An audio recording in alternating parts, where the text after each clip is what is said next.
खळखळ खळखळ वाहतोय हा झरा, खळखळ खळखळ वाहतोय हा झरा, जणू मला पुन्हा म्हणतोय उठ गणेश लहानपणात पुन्हा एकदा हरवून जाणं, उठ गणेश लहानपणामध्ये पुन्हा एकदा हरवून जाणं.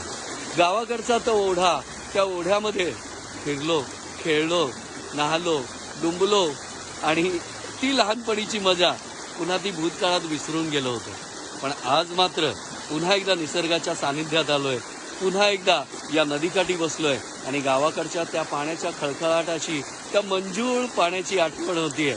पाण्यामध्ये पाय बुडवून बसलोय. इतकं भारी वाटतंय, इतकं भारी वाटतंय, इतकं मन प्रसन्न झालंय आणि इतकं खुलून हसावंसं वाटतंय, इतकं खुलून खेळावंसं वाटतंय या पाण्यामध्ये, जणू काय वय विसरून.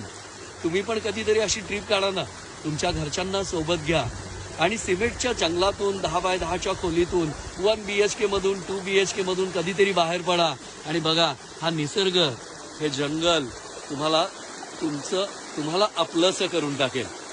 मग तुम्हाला कुठे यायचं आहे? सापुतारा पर्वत. मी आता नवापूरहून SS मोबाईलचं लॉन्चिंग करून तिथून बाहेर पडलो आणि पुन्हा एकदा या निसर्गाच्या सानिध्यातून प्रवास करतोय सांगलीचा.